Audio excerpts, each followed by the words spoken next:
Today is day one for the Come Follow Me study for this week, May 18th through the 24th. Be strong and of a good courage. Joshua 1 through 8 and 23 through 24. Monday, May 18th, 2026, Joshua 1 through 4. Use a variety of activities. All children are different, and as they develop, their needs will change. Varying your teaching methods will help you meet their diverse needs. The books of Joshua through Esther are traditionally known as the historical books of the Old Testament. This doesn't mean that the other books of the Old Testament don't have historical value. Rather, the historical books are called that because their writers' main objective was to show God's hand in the history of the people of Israel. The purpose was not to outline the law of Moses, as Leviticus and Deuteronomy do. It was not to express praise or lament in poetic form, as the Psalms and Lamentations do.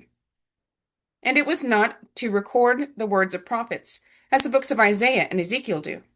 Instead, the historical books tell stories.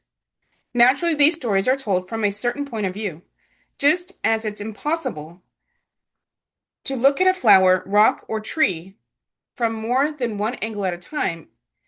It's inevitable that a historical account will reflect the perspective of the person or group of people writing it. This perspective includes the writer's national or ethical ties and their cultural norms and beliefs. Knowing this can help us understand that the writers and compilers of the historical books focused on certain details while leaving out others. They made assumptions that others would not have made, and they came to conclusions based on these details and assumptions. We can even see different perspectives across the books of the Bible, and sometimes within the same book. The more we're aware of these perspectives, the better we can understand the historical books. One perspective common to all the Old Testament historical books is the perspective of the children of Israel, God's covenant people. Their faith in the Lord helped them see His hand in their lives and in the affairs of their nation. While secular history books don't tend to see things this way, this spiritual perspective is part of what makes the Old Testament historical books so valuable to people who are seeking to build their own faith in God. The historical books begin where the book of Deuteronomy leaves off, with the Israelites' years of wandering in the wilderness about to end. The book of Joshua shows the children of Israel ready to enter Canaan, their promised land, and describes how they took it over. The books that follow, Judges through 2nd Chronicles, depict Israel's experience in the promised land, from the time they settled it until the time they were conquered by Assyria and Babylon. The books of Ezra and Nehemiah tell of the return of several groups of Israelites to their capital, Jerusalem, decades later. Finally, the book of Esther relates a story of Israelites living in exile under Persian rule. And that's where the chronology of the Old Testament ends. Some first-time Bible readers are surprised to find that they're actually finished reading the story of the Old Testament before they've read much more than half its pages. After Esther, we don't get much information about the history of the Israelites. Instead, the books that follow, especially the books of the prophets, fit within the timeline that the historical books presented. The ministry of the prophet Jeremiah, for example, took place during the events recorded in 2 Kings 22 through 25, and the parallel account in 2 Chronicles 34 through 36.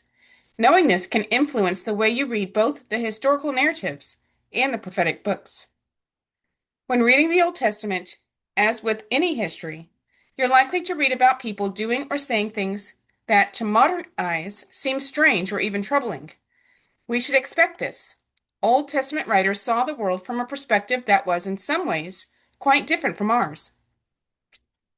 Violence, ethnic relations, and the role of women are just some of the issues that ancient writers might have seen differently than we do today. So what should we do when we come across passages in the scriptures that seem troubling? First, it might help to consider each passage in a broader context. How does it fit in God's plan of salvation? How does it fit with what you know about the nature of Heavenly Father and Jesus Christ? How does it fit with revealed truths in other scriptures or with the teachings of living prophets? And how does it fit with the whisperings of the Spirit in your own heart and mind? In some cases, the passage may not seem to fit well with any of these. Sometimes the passage may be like a puzzle piece that doesn't look like it has a place among the pieces you've already assembled. Trying to force the piece to fit isn't the best approach, but neither is giving up on the entire puzzle. Instead, you may need to set the piece aside for a time. As you learn more and put together more of the puzzle, you may be able to better see how the pieces fit together. It can also help to remember that in addition to being limited to a particular perspective, scriptural histories are subject to human error. For example, over the centuries, many plain and precious things were taken away from the Bible, including important truths about doctrine, ordinances, and covenants. At the same time, we should be willing to admit that our own perspectives are also limited. There will always be things we don't fully understand and questions we can't yet answer. But in the meantime, unanswered questions shouldn't keep us from the precious gems of eternal truth that are found in the Old Testament, even if these gems are sometimes hidden in the rocky ground of troubling experiences and poor choices made by imperfect people.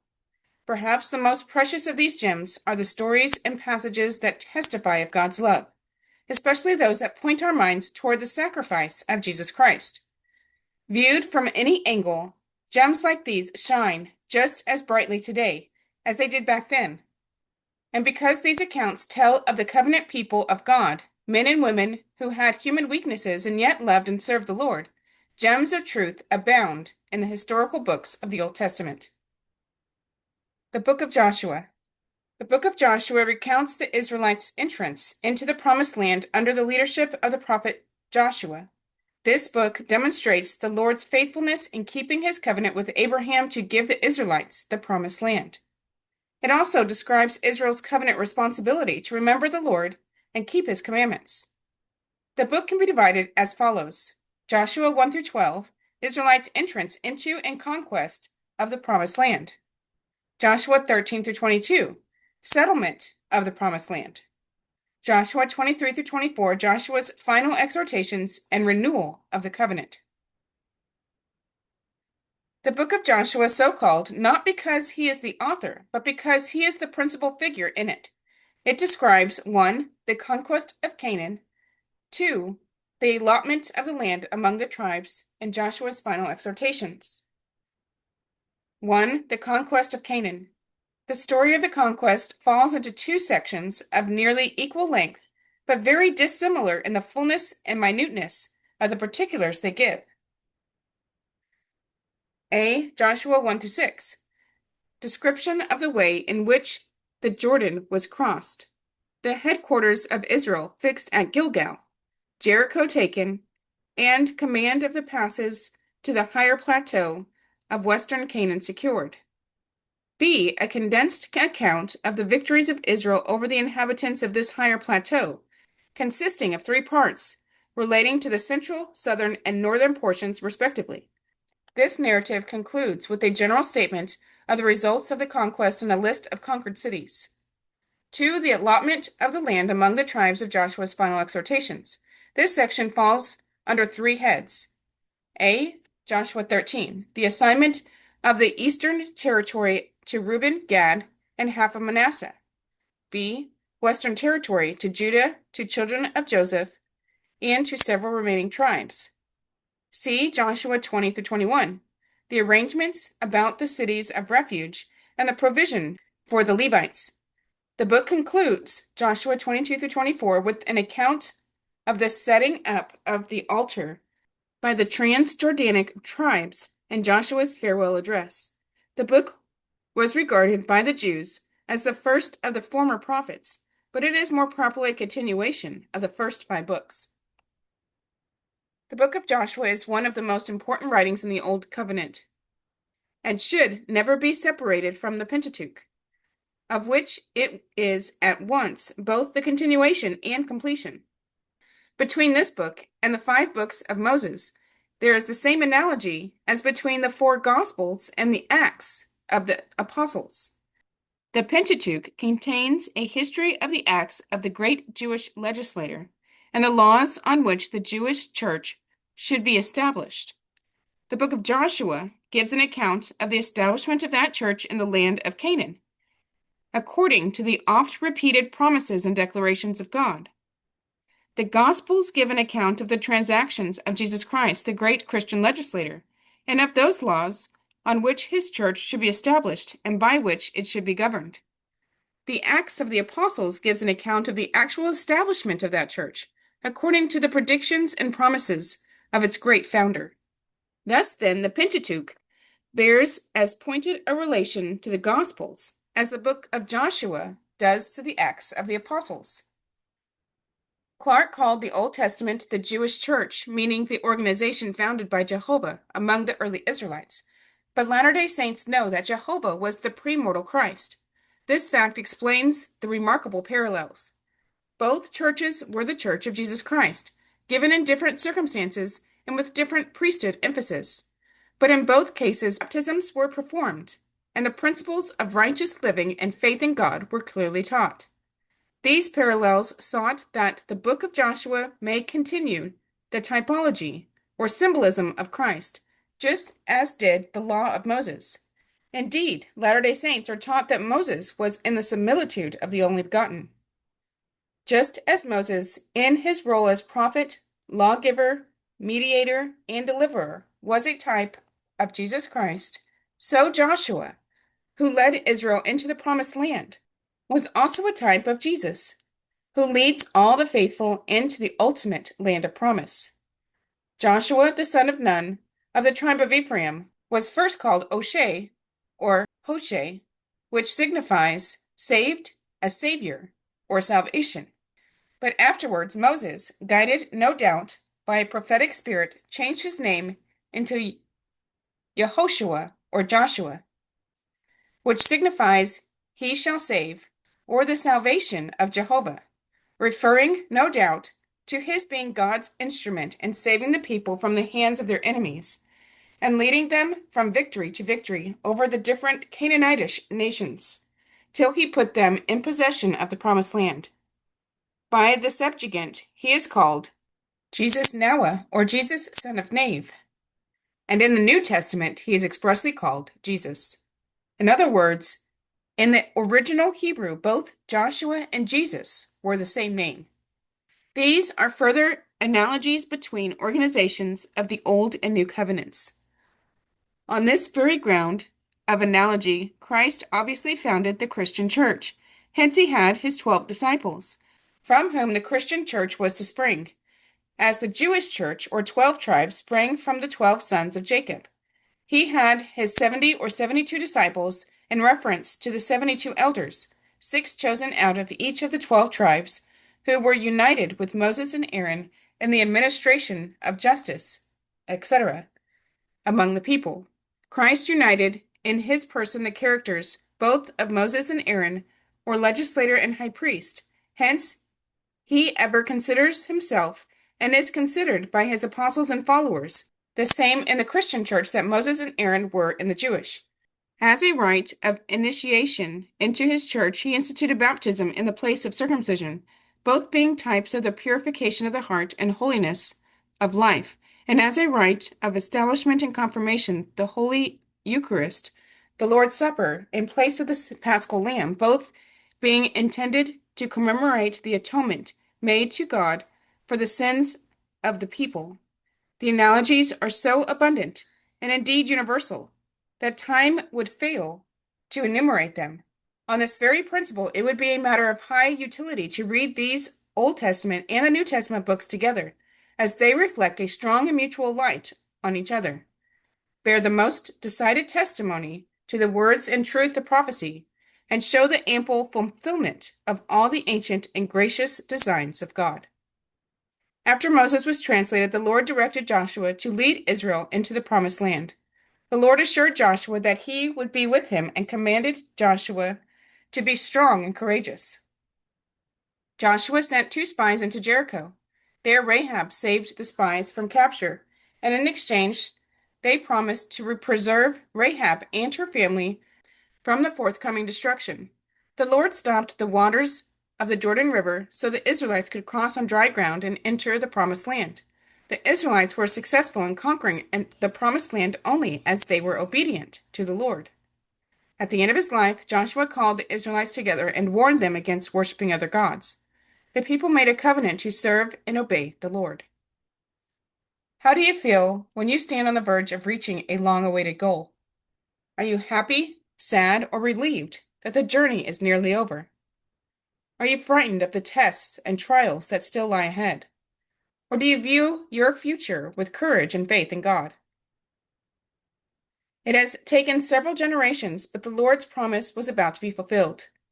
The children of Israel were finally going to inherit the promised land, but in their way stood the Jordan River, the walls of Jericho, and a mighty people who had rejected the Lord. And they would have to face all of that without their beloved leader Moses. 40 years of wandering in the wilderness had brought Israel to stand upon a mountaintop, overlooking the land of promise. Every Israelite over 20 years of age, when they left Egypt under Moses' leadership, was now dead, except for 3 people, Moses, Joshua, and Caleb. All of these had died without realizing their cherished blessing. Why? What caused those Israelites who left Egypt by God's power to lose their privilege of setting foot upon the promised land? In formulating an answer, remember that God never breaks a promise. 40 years before this time, God had told the children of Israel, I will take you to me for a people, and I will be to you a God, and ye shall know that I am the Lord your God, which bringeth you out from under the burdens of the Egyptians, and I will bring you into the land, concerning the which I did swear to give it to you. For an heritage, I am the Lord. God always keeps his promises. He has power to make them, and he has power to fulfill them. Some doubt this fact. The initial company of Israelites who departed from Egypt did so with reluctance. Bad as things were in Egypt, the known seemed better than the unknown to those who lacked faith. During their 40 years of desert wandering, the children of Israel alternately blessed and cursed the name of God. When he showed them miracles, they humbled themselves. When the tests and rigors of desert life became difficult, they hardened their hearts in anger and resentment. They forgot his power and trembled in fear at the thought of facing the Canaanites. In so doing, they lost their privilege to enter the land of promise. As their children stood on the mountain and saw in the distance the promised land, the realization of their expectations, were they ready? Did they appreciate the great blessing of receiving that which was denied their fathers? Could they move into the land under the leadership of a living prophet and possess the country on the Lord's terms? Or would they pollute their inheritance as their fathers had done before? The situation may have made some Israelites feel weak and fearful, but the Lord said, Be strong and of a good courage. What reason did they have to be courageous? It wasn't because of their own strength, or even Moses's or Joshua's, but because the Lord thy God is with thee whithersoever thou goest.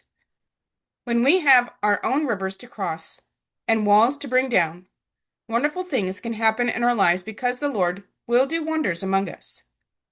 Joshua 1. The Lord speaks to Joshua. Joshua 1, 1-2. Now after the death of Moses, the servant of the Lord, it came to pass that the Lord spake unto Joshua the son of Nun, Moses' minister, saying, Moses my servant is dead. Now therefore arise, go over this Jordan, thou and all this people, unto the land which I do give to them, even to the children of Israel. Joshua 1, 3-4. Every place that the sole of your foot shall tread upon, that have I given unto you, as I said unto Moses, from the wilderness and this Lebanon even unto the great river, the river Euphrates, all the land of the Hittites, and unto the great sea toward the going down of the sun, shall be your coast.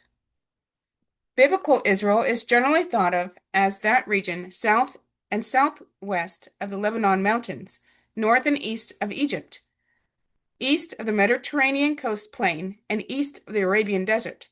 In dimension, Israel was roughly 150 miles from Dan to Beersheba, and at its greatest width, it was about 75 miles across.